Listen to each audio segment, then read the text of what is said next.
ভোর রাত্রে ৩টা সাড়ে ৩টার সময় সম্ভবত এই টাইমে যখন আমাদের কোনো স্টাফ টাফ থাকে না, তখন আমাদের পিছের জানালাটা ভেঙে কিছু চোর আমাদের স্টোরের ভিতরে যে সব মালগুলি ছিল ওইগুলি লুটপাট করে নিয়ে যায়।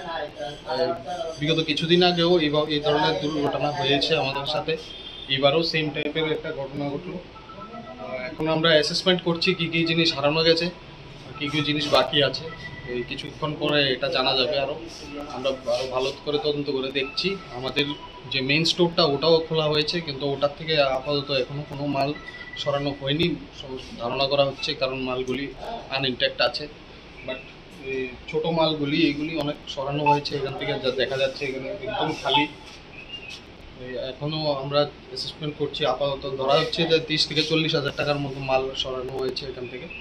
আর আমাদের কল রুমের তালাটাও ভাঙানো হয়েছে, কিন্তু কল রুম থেকে কোনো বিশেষ ধরনের মাল তো সরানো হয়নি, কিন্তু কিছু ছোটোখাটো যন্ত্রপাতি এইগুলি সরানো হয়েছে এটা ধারণা হচ্ছে। কারণ আমাদের স্টাফরা আমাদেরকে রিপোর্ট করেছে তাদের কিছু যন্ত্রপাতি ওরা পাচ্ছে না। তো এখন আমরা জিজ্ঞেস করে দেখব তাদের কী কী মাল হারানো গেছে, কী কী মাল আমাদের কাছে এখনো আছে।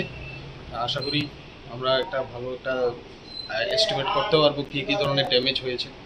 তো আমাদের সিনিয়র ম্যানেজার আর ডিজিএম সাহেবও আমাদেরকে একটা ডাইরেকশন দেবে কী কী করতে হবে। এটা কি দপ্তর? এটা Teliamura sub division 2 electrical sub division 2। এটা আগে যে ঘটনা হয়েছিল তখন কি পুলিশকে জানানো হয়েছিল? পুলিশকে জানানো হয়েছিল প্রিভিয়াসলি। ওই পুলিশ এসে কিছু তদন্ত করে কিছু ফিঙ্গারপ্রিন্ট বাগেরা এইসব নিয়ে গেছিলো, কিন্তু এখন পর্যন্ত এটার কোনো সুরাহা হয়নি এই ঘটনাটা একদম প্রিভিয়াস ঘটনাটা। থানার থেকে কতটুকু দূরে? থানার থেকে এই অফিস